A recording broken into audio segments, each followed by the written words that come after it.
Engineer Michael French loved hunting and the outdoors. Captain Mike Banky, a third-generation firefighter, and firefighter Melvin Champagne, an Army veteran and volunteer. Brandon Thompson was a firefighter, just a kid, 27 years old. All he wanted to be was on the hose. Captain Louis Smokey, he bled gold and green, Somerville through and through. Basketball coach, football coach. And then engineer Mark Kelsey, he was the man, a Navy man, loved his motorcycles as well. 30 years in the fire service. Captain Billy Hutchison loved to play golf, but if you needed a haircut, you call Billy. Firefighter James Earl Drayton, the one with the most experience, 32 years, also known as Cool Earl. Engineer Brad Beatty, a Marine Corps veteran, husband and father, remembering the Charleston 9 10 years later. It was the greatest loss of firefighter life in this country since 9/11. And tonight, we remember the Charleston 9. We do not forget. Hi, everybody. I'm Dean Stevens. And I'm Ashley Blackstone. Welcome to you tonight to Savannah Highway, the site of the old Sofa Superstore. It is now a memorial to those 9 firefighters who died on June 18th, 2007. Alex Heaton takes a look back at that night. It started as a sunny summer day in Charleston. Of course, it was the day after Father's Day. But soon the clear skies were blackened by dark smoke billowing from the Sofa Superstore on Savannah Highway. I want you to come on Washington and run the street of Savannah Highway and come in the front door.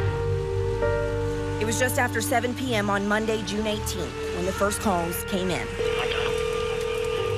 The Sofa store over here on 17 is in full blaze. Before long, the nightmare at this Charleston furniture store would become a tragedy for the community. Within no time, several fire engines and ladders arrive. Their first task. You inside? Inside. Give me help, please. You inside? Whereabouts? At the back. Oh, at the back. At the back.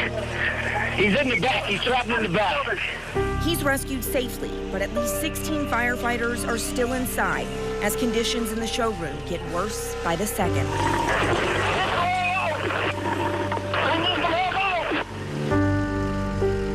It's 7:31 and the men are quickly running out of oxygen in their air bottles. And less than a minute later, a harrowing call over their radios.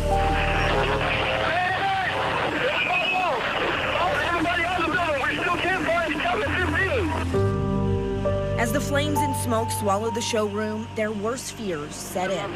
Their radios go silent.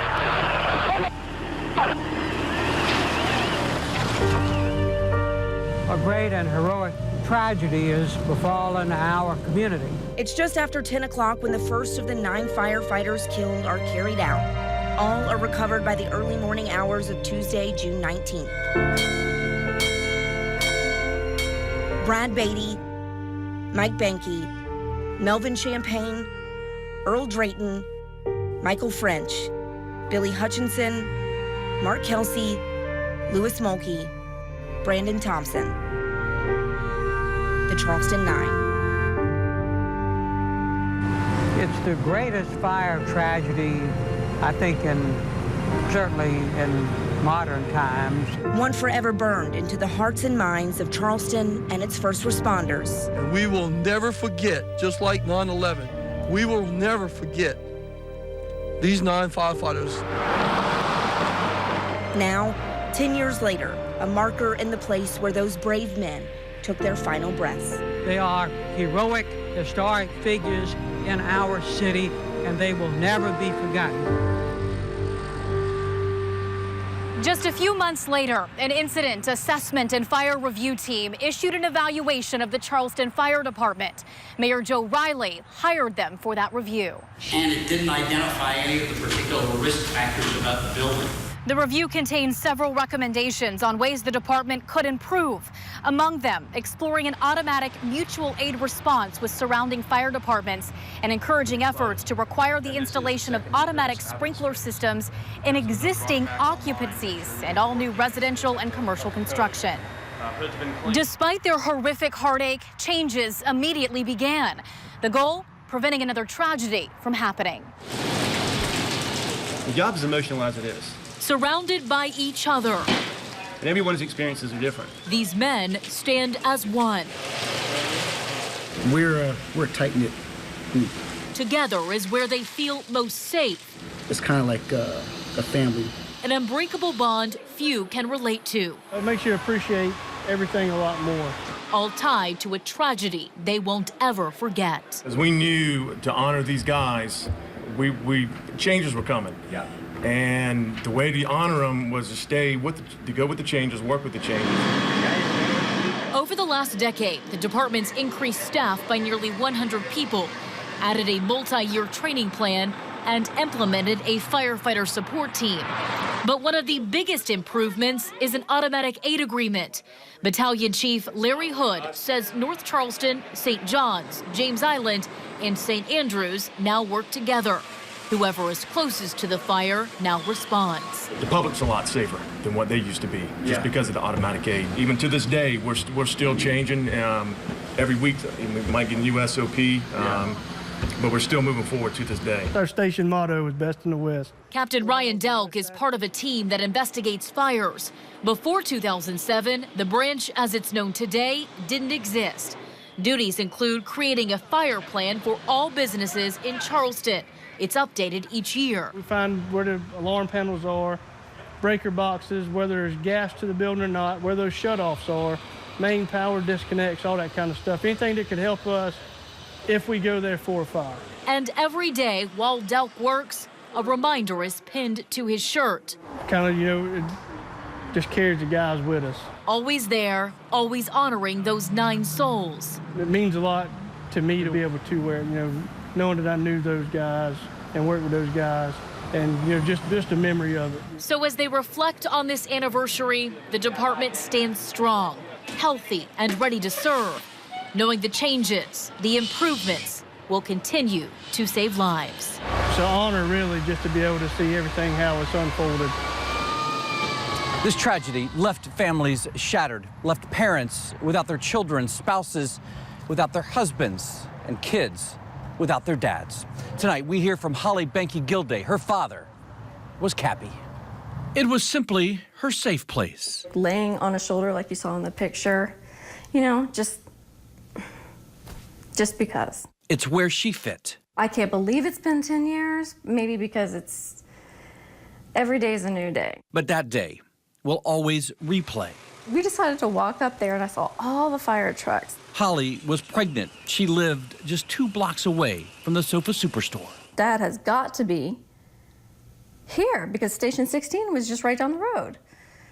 So when we walked back to the house, I called Dad. No answer. I don't feel like something's right because he would have let somebody know by now that he was okay. A knock on her door. It was midnight. The news was delivered. I still want to stop by the station. I still remember his phone number. I still want to call. I still want to stop by the house. I still want to do the same stuff. And even just a second after I think of that, I'd be like, I can't. Her house now filled with reminders, memories, knickknacks, and paintings. Grateful for those who still remember. I think when you see everybody that comes out for the memorial, it is just seeing them. They don't even have to say anything to you, but just seeing the support feels really, really good. Like you still remember. They're not forgotten. And that's the most part that I think is important, because we don't want them to be forgotten. A memorial will help. It has been 10 years in the making. We want that site to be grand. I mean, 9 guys died there. It needs to be memorialized properly. And I can't wait to see it all done. I think it's gonna be great. The actual anniversary is this Sunday, June 18th. And the city of Charleston is holding a special ceremony to remember those 9 firefighters. It is here on Savannah Highway at the site of the old Sofa Superstore. Here's a closer look at what the fire department has in the works. A 24-hour watch at the flagpole begins at midnight and continues for 24 hours on June 18th. It's an annual tradition for the fire department. The memorial starts at 7 o'clock Sunday evening. We're told the service includes remarks by Charleston Mayor John Tecklenburg and Reverend Jimmy Gallant. It will also include the ringing of the memorial bell. The memorial service is open to the public.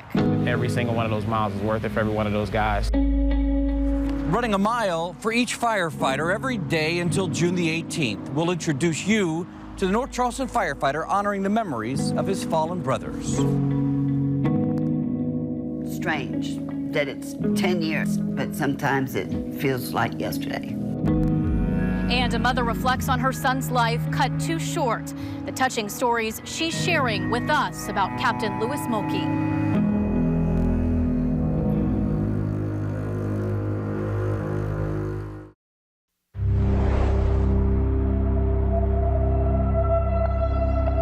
June 18, 2007, we lost 9 firefighters here in the Charleston area, Charleston Fire Department. It's a tough day for us then until this day. Every single one of those miles is worth it for every one of those guys. He never met the firefighters who lost their lives in the Sofa Superstore fire, but this North Charleston firefighter is on a mission to honor his fallen brothers. Tian Griffith has run 9 miles every day since June the 1st. He'll keep going until June the 18th. When Griffith first joined the fire service, he was a volunteer at the Pine Ridge Fire Department, the same department where Brandon Thompson and Michael French volunteered. When I came into the fire service, every day I would walk in and I would see those 2 faces, and it's something that really resonated with me because I would see their families, I would see the people that they interacted with every day. So I mean, you know, and my fire chief, they grew up with those gentlemen. So I mean, you know, to grow up with those men, you know, and to every day in my professional career, to see that from the beginning of my career. That was something that impacted me. Griffith says their sacrifice has not been forgotten. He says the changes made in the department after the fire have been a huge benefit to every other man and woman who serves. The tragedy left behind dozens of family members and friends of the fallen firefighters. One of them, a dedicated mother who often talks about the need for a designated memorial. But tonight, Ann Mulkey talks about her son Louis, the impact he made on others. Here's ABC News 4's Bill Burr. Near the Daylilies at a home in Somerville is a small patriotic memorial. 9 American flags symbolize the men who died on duty. It's strange that it's 10 years, but sometimes it feels like yesterday. Ann Mulkey's son, Louis, was one of the 9. He touched so many people in his short life. At 34 years old, Louis Mulkey ended his watch as a Charleston fireman. For his mother, memories of Louis never fade. He loved to have a good time. He loved people, and he just loved life, and he lived it to the fullest. Ann says her son's interest in public service began while he was a student at Somerville High School. He never expressed that he wanted to be a firefighter, but he went to his guidance counselor at school and said, I want to be, but I don't want to tell my mom she wants me to go to college. Instead, Louis pursued his passion of firefighting, and he volunteered as a coach and mentor for students at his alma mater. There were a lot of the young girls there that he was a mentor to, you know, and he loved them. Artwork, pictures, and passages adorn the walls inside Ann Mulkey's home. They depict her son's life and legacy for a local hero who won't be forgotten. He was awesome, and we miss him every day. Ann Mulkey has been an incredibly strong voice and advocate for a permanent memorial to be built right here at the Sofa Superstore site. The city says they are working on a plan finally. They hope to unveil those plans Sunday on the 10th anniversary. Families of the victims have to agree to those plans first. City officials promised to use about $65,000 already set aside to make improvements. It's great news for Fire and Iron Station 28. They were the ones behind the push to replace the existing gravel walkway at the memorial site with memorial bricks. Members of Station 28 have been selling those bricks since March of 2016. They planned to lay them in time for the 10th anniversary. But Mayor Tecklenburg revealed those bricks will be part of the master design for the permanent memorial, so they decided to wait. Fire and Iron Station 28 President Matthew Schneider says knowing that the bricks will be part of that plan exceeds their expectations. So far, more than 320 bricks have been sold, raising more than $40,000 for that project. To help raise even more money for the Charleston 9 Memorial, Fire and Iron Station 28 is hosting the 3rd annual Charleston 9 Memorial Poker Run tomorrow at 10 o'clock. It starts at Low Country Harley-Davidson and ends at Sports Book of Charleston. We're told there will be music, drinks, silent auctions, and raffles. The anniversary perhaps brings it into a clearer focus, but they're always and always will be a part of me. He was Charleston's mayor the night of the Sofa Superstore fire. Tonight, Joe Riley reflects on the night he says will never leave him. It was one of those surreal storylines wherein you're like, wait, are you serious? Sort of phenomenon. And then it began to sink in. And as you came to the Coliseum, and there was this amazing array of law enforcement and firefighters and first responders from literally around the country, around the world. It's just a time in our community that was excruciating, painful, just disbelief. And at the same time, there was a rallying cry. I think we became more aware of the importance of our first responders in a way that we haven't seen at that point since the disaster of 2001, 9/11.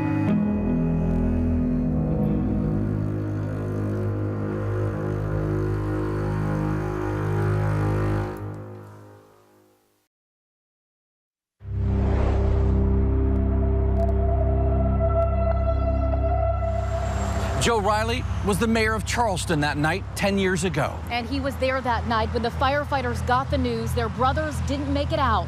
Our Alex Heaton caught up with him 10 years later. I remember so many things about that night. It's hard to forget. The call no mayor ever wants to answer. Yeah, this is Mayor Riley speaking. What's the latest on the fire? I remember getting a call from Chief Thomas. A decade later, Joe Riley can recall every moment from June 18th, 2007. I remember the first report that there was one firefighter that was missing. Every detail. I remember sending firefighters and police officers and cars to personally notify all the families. A night that seemed to last a lifetime. The night seems like, in my memory, about a week long. A night he carries with him still. I think of that and those 9 brave, courageous, determined firefighters every day. They're in my prayers every night. He faced tough criticism in the weeks following the Sofa Superstore fire. Some questioned his allegiance to then Fire Chief Rusty Thomas. Some wanted answers, desperately trying to understand how a tragedy like this could happen here. We had a very courageous, determined, gutsy fire department. But that night, those firefighters were doing what they were trained to do, and it was a set of circumstances that created a multiplication of factors that became overwhelming. Riley stands by his decisions after the fire, including an independent review of the department and the changes that followed. What was done by the fire department, and again with our great city council support, have put Charleston Fire Department at the forefront of fire departments in our country. A department and a man forever changed by one night. The parents, the spouses, their children, grandchildren, siblings, all, we're part of a family forged by this tragic event. So they know that they're always and will forever be in my hearts. Not long after the tragedy, a group of firefighters came together, created the Low Country Firefighter Support Team. They gave aid to families and first responders and helped them try to move forward. The group now supports 7 counties and thousands of first responders in the Low Country. Those first responders can turn to the support team for help with everything from clinical support, counseling, and crisis intervention. Many have taken advantage of that. We just recently began to provide services to EMS as well, and we've been involved with training with EMS and fire departments to prepare them to take better care of themselves. We have about 45 members of our team here in the Low Country, and I know without question, without breaking any confidentiality, that lives have been saved, careers have been saved, marriages have been saved. No question about it. From people who reached out to get help when they needed it and took that help and turned it into a positive thing for their lives. On our website right now is a page dedicated to the Sofa Superstore fire and the Charleston 9. You can find this 10-year special along with details on how to contact the Low Country Firefighter Support Team and updates on the permanent memorial. There's also information on how to donate to the Memorial Fund and the stories we've covered since the tragedy. Just click on Sofa Superstore Fire under the News tab. That's at abcnews4.com. We wanted to thank you for joining us for this special presentation of the Sofa Superstore fire 10 years later. We leave you now with the Charleston 9. Good night.